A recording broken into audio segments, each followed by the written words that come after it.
Bonjour à tous et merci d'être avec nous à la une de l'actualité économique.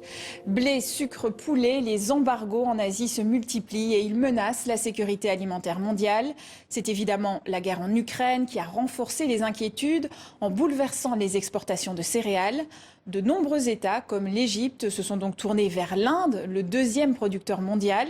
Mais la vague de chaleur extrême qui touche le pays a mis en péril les cultures. Conséquence, New Delhi a décidé mi-mai d'interdire les exportations de blé afin de garder ses réserves pour les Indiens, ce qui a encore accentué la flambée des cours. Et l'Inde ne s'est pas arrêtée là. Elle a également choisi de limiter ses exportations de sucre. Quant à la Malaisie, elle a décidé d'interrompre ses exportations de poulet, et ce, dès le 1er juin, car elle doit faire face à une pénurie et à une envolée des prix. De son côté, l'Indonésie avait suspendu pendant quelques semaines ses exportations d'huile de palme avant de revenir sur sa décision.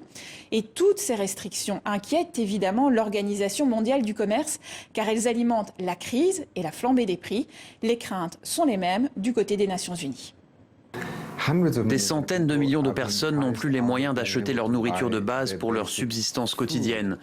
À cause de la flambée des prix, elles ne peuvent plus se permettre le repas du lendemain. Dans le reste de l'actualité, la semaine de 4 jours testée à grande échelle au Royaume-Uni.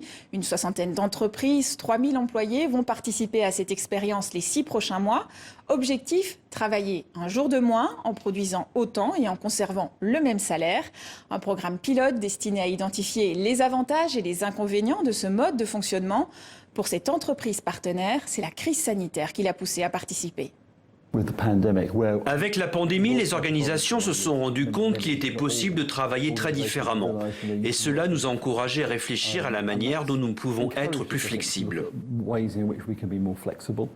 Des essais similaires ont eu lieu aux États-Unis et au Canada et ils doivent démarrer en août en Australie et en Nouvelle-Zélande. L'économie britannique repose en grande partie sur le service. C'est donc plus facile de mettre en place un tel dispositif.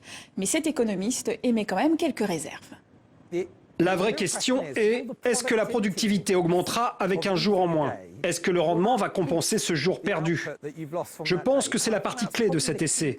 Si c'est le cas, c'est génial. Si ce n'est pas le cas, alors nous aurons beaucoup de mal à maintenir la semaine de 4 jours sans sacrifier de la croissance dans l'économie.